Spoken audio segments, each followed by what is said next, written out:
चाहिँ काँक्रा हो, काँक्रा छ यहाँनिर मसँग चाहिँ एकदम केसम हुँदै आउँछ कि त्यही भएर काँक्रा देखाइदिन्छु म पहिला।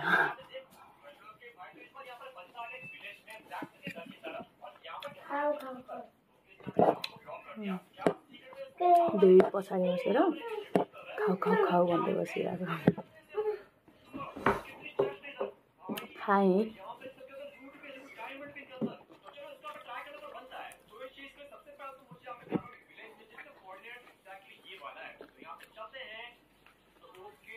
मिठो भएछ, धेरै पछि खाएको मिठो पनि भएछ। कस्तो पिरो कहिले कहिले कस्तो पिरो खाना पाएन हुने जस्तो लाग्ने। उताबाट स्कुल 3 बजे छुट्टी हुन्छ नि त मेरो। यहाँ बाबुलाई ल्याउँदा ल्याउँदै 4-5 बज्छ। प्रायः बाबुलाई हिँडेर आउनु मन लाग्छ नि त। अनि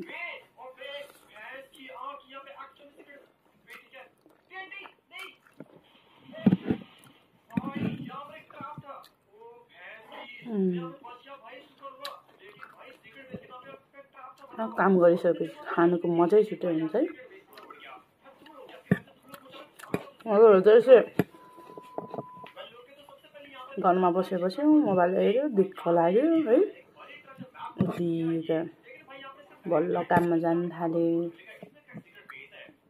त्यसपछि चाहिँ भोक ड्याग हुन्छ क्या, भोक लाग्छ क्या काम गरेपछि चाहिँ।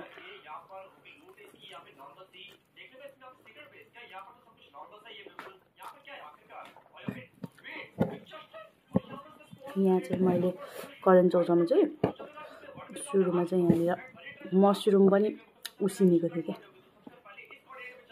त्यहाँ चौचौ सँगसँगै पहिला सुरु चाहिँ मसरुम हालेको थिएँ, मजाले उमालेँ। त्यसपछि अनि चौचौ हालेर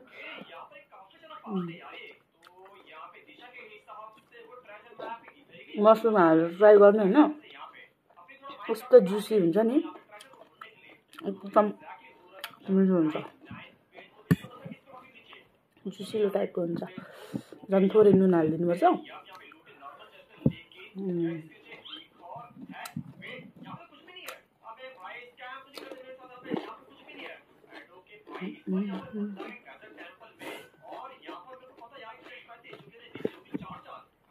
त्यो लाग्छ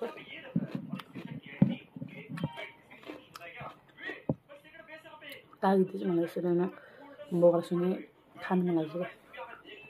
एकदम मिठो रहेछ।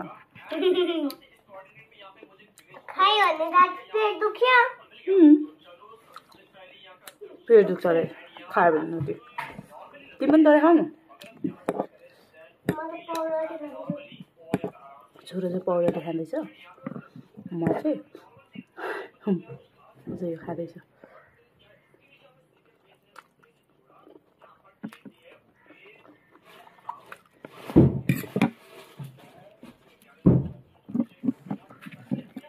अंडा हाफ बॉइल।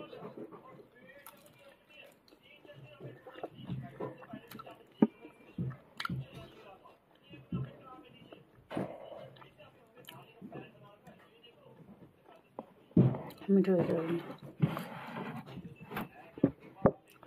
खासमा चाहिँ म खाजाहरू केही खाँदिनँ। बिहान खाना खाइसकेपछि एकचोटि बेलुका खाना खाने गर्थेँ। अहिले चाहिँ हप्ता 10 दिन जति भयो होला खाजा खान थालेको।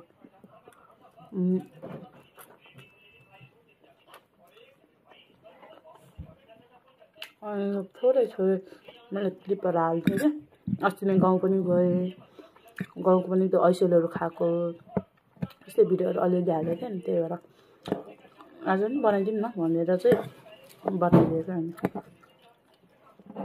हजुरहरूलाई कस्तो लाग्छ हेरेर कमेन्ट गर्नु न है।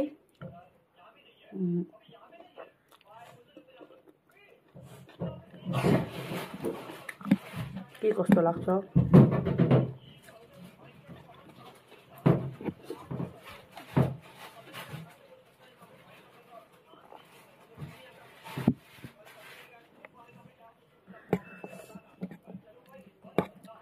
अहिले चाहिँ म यतिमा इन्ड गरिदिन्छु ल।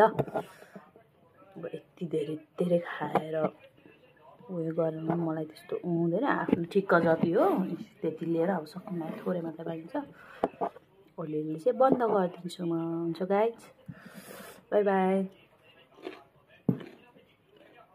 हजुरहरू पनि ट्राई गर्नु ल।